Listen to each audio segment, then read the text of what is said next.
जम्मू कश्मीर के लोगों ने नेशनल कॉन्फ्रेंस और उनके गठबंधन को ज्यादा सीटें दी है।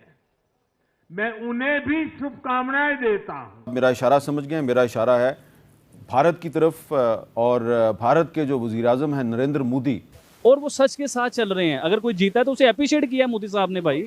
लेकिन मुझे भारत की डेमोक्रेसी की एक बात बहुत अच्छी लगी है। देखिए, वो होता ये है कि हम तारीफ कर नहीं सकते। तारीफ इसलिए नहीं कर सकते कि हम डरपोक लोग हैं। हम लोग डरते हैं कि हम सच बोल देंगे। अब इसका अगर आप क्रक्स पूछ लें तो वो ये है कि इस चीज़ की बार बार तारीफ की जाती है।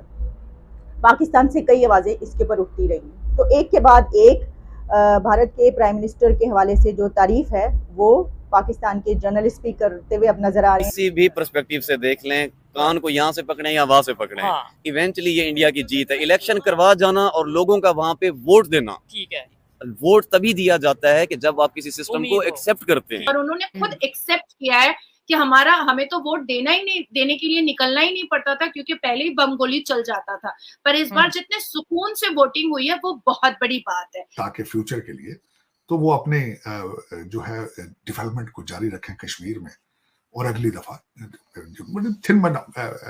थिन उनकी मेजॉरिटी थी, अगली दफा कैचअप कर जाए। मोदी जी सर मत्थे रखते हैं संविधान को, तो संविधान के अंडर बैरिकेड जो भी निर्णय होता है वो जरूर लेते हैं। जो इलेक्शन थे वो ट्रांसपेरेंट थे। ठीक है, ठीक है। वेल प्लेड से मुराद ये कि मोदी ने वहाँ के लोगों का दिल जीता है। उमर अब्दुल्ला को और उमर अब्दुल्ला जी की पार्टी को बहुत बहुत बधाइयां देना चाहती हूँ। बहुत जबरदस्त, ठीक है। क्योंकि जो भी जीतता है, जीत और हार वो होता है। जैसे हम फेल एक नंबर से हो जाते हैं तो भी फेल होता है, और कोई टॉप एक नंबर से करता है तो वो भी टॉप होता है, और उसको एक्सेप्ट करना चाहिए, बिल्कुल करना चाहिए।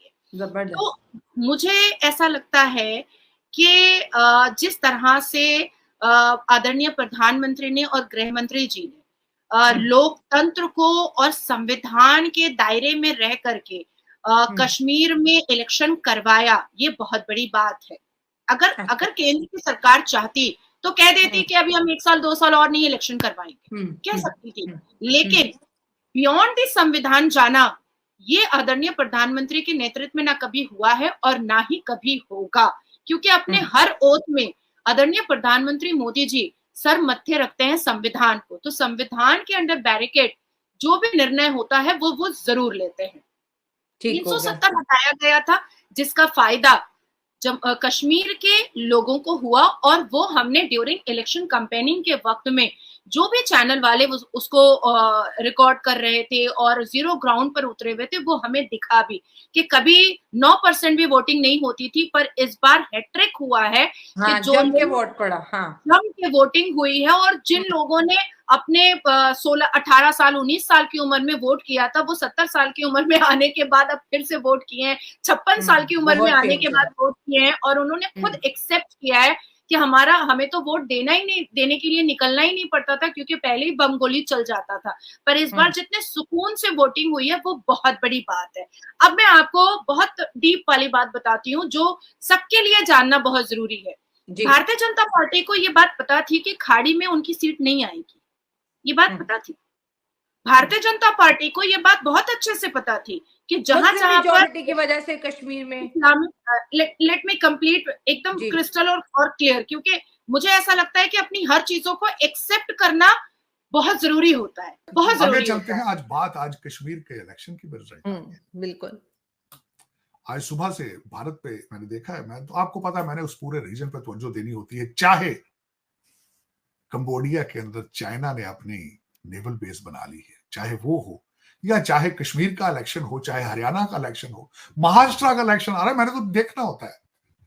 उसकी वजह ये है आरजू कि मेरा पैशन है ये सारा कुछ, पॉलिटिकल साइंस पढ़ी है, वकील हूं। उस पे इलेक्शन हुआ, वहां फारूक अब्दुल्ला साहब दोबारा फिर चीफ मिनिस्टर बन रहे हैं। अच्छाई की मुझे कोई उम्मीद नहीं है उस जगह से। 29 सीटें उनकी पार्टी ने ली, उनके साथ कोलिजन था दूसरे लोगों का। 46 सीटें, 90 टोटल सीटें 46 चाहिए थी चीफ मिनिस्टर बनने के लिए, तो उन्होंने 42 सीटें ली हैं। 7 दूसरी सीटें उनकी दूसरी पार्टियों ने ली हैं। इस वक्त वो गवर्नमेंट बनाएंगे। कश्मीर में वो जीते हैं, जम्मू के अंदर बीजेपी जीती है, 29 सीटें उन्होंने ली। जो उन्होंने वहां पे उन लोगों से वादा किया था, रेस्टोरेशन ऑफ आवर पॉलिटिकल और लीगल स्टेटस, वो कहते थे इसको हम रिस्टोर करें। हालांकि उसकी उनके पास पावर नहीं है, कॉन्स्टिट्यूशन चेंज हो चुका है, सेंटर के पास पावर से ज्यादा, अभी गवर्नर ने 5 सीटें भी देनी है, पता नहीं क्या होगा, लेकिन कश्मीर की कोई अच्छी खबरें नहीं होगी। सबसे बड़ा नुकसान ये होगा, कश्मीर के अंदर बीजेपी के जो सारे फंड सेंटर के आएंगे वो जम्मू तक रुक जाएंगे, जम्मू से आगे नहीं जाएंगे। ये ज्यादती हुई है। लेकिन देखें, मेरे ख्याल में बीजेपी वाले स्मार्ट लोग हैं, शायद इस पे तवज्जो देके ताकि फ्यूचर के लिए तो वो अपने जो है डेवलपमेंट को जारी रखें कश्मीर में, और अगली दफा थिन उनकी मेजोरिटी थी, अगली दफा कैचअप कर जाए। हरियाणा के अंदर जो अफसोस के साथ है कि हमारे केजरीवाल साहब को एक भी सीट नहीं मिली। उनको सीटें ऑफर की जा रही थी कि कोलिजन में आ जाए, सीट एक भी नहीं मिली। और जाहिर है कि चीजें में से रिदम बनता है, लोगों का माइंडसेट बनता है। इसके बाद दिल्ली में इलेक्शन आएंगे, अगर वहां नहीं है पॉपुलर तो अल्टीमेटली दिल्ली वाले लोग भी 2-3 दफा सोचेंगे। महाराष्ट्र में इलेक्शन है, महाराष्ट्र में इलेक्शन में आगे बीजेपी आएगी, वहां पे उनकी मुझे लग रहा है क्लीन स्वीप करेंगे। लेकिन मुझे भारत की डेमोक्रेसी की एक बात बहुत अच्छी लगी। मैं पहले लोग इसके बारे में कई गलत बातें भी करते हैं, इतराज भी करते हैं, लेकिन मैं समझता हूं कि वहां की जो सेंटर की गवर्नमेंट है उसके ऊपर एक बड़ा अच्छा चेक एंड बैलेंस रहता है, क्योंकि इलेक्शन हर क्वार्टर में, हर दूसरे महीने, तीसरे महीने चल रहे होते हैं, और उनको अपना रिलेशनशिप कौम के साथ जुड़ के रहना पड़ता है, उनकी मजबूरी, और परफॉर्मेंस अपनी ठीक रखना पड़ती है, वरना फिर वो अपनी चीजें लूज कर ले। तो आज सबसे बड़ी इंटरेस्टिंग बात थी, जलेबियों का बहुत चर्चा है भारत। मैं अपने दोस्तों से पूछ रहा था, भाई जलेबी क्या हो रही है यार पूरे इंडिया में? तो उन्होंने कहा जी जलेबियां बांट दी टाइम से पहले। एग्जिट पोल बता रहे थे कि कांग्रेस जीतेगी, तो जलेबियां चल गई। अब वो पप्पू की जलेबी पूरे भारत में इस वक्त मशहूर है और लोग उससे एंजॉय कर रहे हैं।